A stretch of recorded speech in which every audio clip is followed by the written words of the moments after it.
The Zephyrian fleet descended through Earth's atmosphere like metallic thunder, their massive dreadnoughts casting shadows over major cities. Admiral Kexith stood on the bridge of his flagship, mandibles clicking in satisfaction as he observed the primitive blue world below. Intelligence reports had been clear. Humanity possessed rudimentary space travel, basic nuclear weapons, and a fractured political system. This would be the easiest conquest in Zephyrian history. "Begin the demonstration," Kexith commanded, his four arms gesturing toward the weapons console. A single pulse beam lanced down from orbit, vaporizing an abandoned military installation in the Australian outback. The message was clear: surrender or face annihilation. What came next defied all Zephyrian understanding of warfare. Within hours, every major news network on Earth was broadcasting the same footage on repeat. The alien ships, the demonstration of power, the demand for unconditional surrender.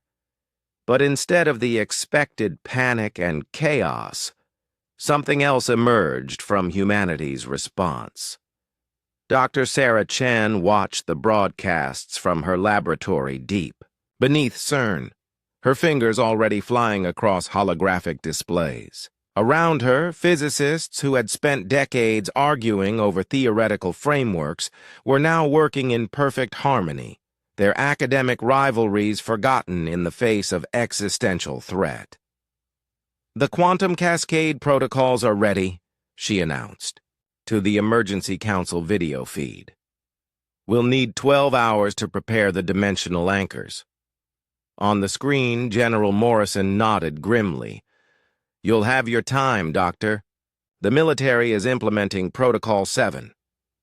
Across the globe, humanity's response unfolded with terrifying coordination. In underground bunkers from Siberia to Nevada, scientists activated research projects that had been theoretical just days before. The Large Hadron Collider was being retrofitted not for particle physics, but for something far more ambitious. In orbit, civilian satellites suddenly revealed hidden capabilities, their solar panels folding back to expose weapon systems that shouldn't have existed. Admiral Kexith received the first troubling report 6 hours after the initial contact. "Sir, our sensor arrays are detecting massive energy buildups across the planet's surface. The humans appear to be singing?" The Admiral's translator struggled with the concept. Indeed, across Earth's surface, billions of humans had begun what they called the Hymn of Defiance, a coordination tool disguised as an act of unity. Radio frequencies carried more than music. They carried encrypted data streams, coordinating humanity's response down to the millisecond. In the Amazon rainforest, Dr. Carlos Mendoza was injecting himself with a cocktail of experimental stimulants and neural enhancers that would have killed any other species. His team of biologists had spent 72 hours straight genetically modifying Earth's plant life, turning the planet's entire ecosystem into a weapon. Vines began growing at impossible rates, their leaves developing electromagnetic properties that would interfere with Zephyrian technology. "Neural link established," Mendoza reported as his enhanced brain connected directly to the planet's fungal networks. "The Earth herself is now part of our defense grid." Above the Pacific Ocean, Captain Liu Wei prepared to test humanity's most desperate gambit. Her submarine carried a payload that existed in violation of 17 international treaties, a weapon that bent space-time itself. As she gave the order to fire, she whispered an apology to physics. The Zephyrians detected the spatial distortion too late. Their mighty dreadnought simply folded. Like origami made of metal and energy, the ship collapsed into dimensions that shouldn't have been accessible to any species. The crew didn't die.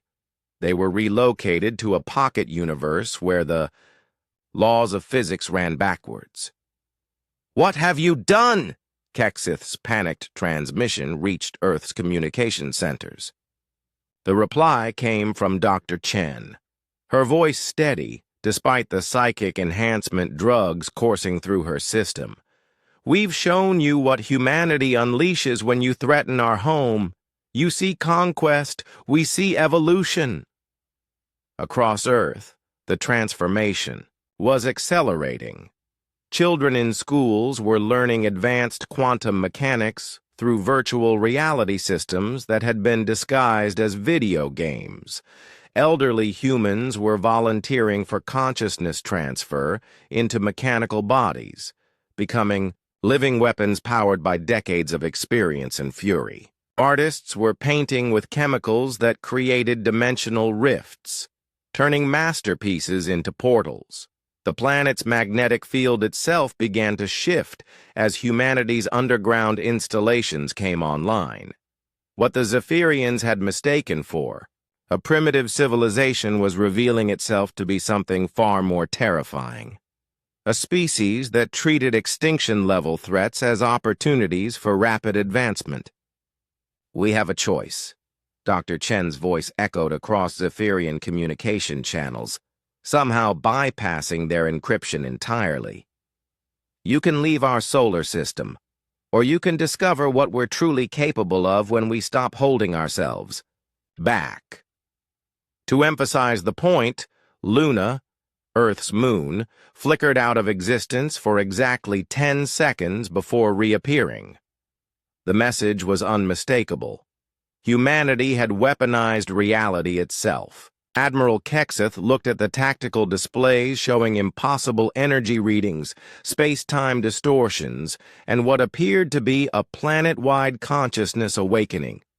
His species had conquered 47 worlds. They had never encountered anything like this.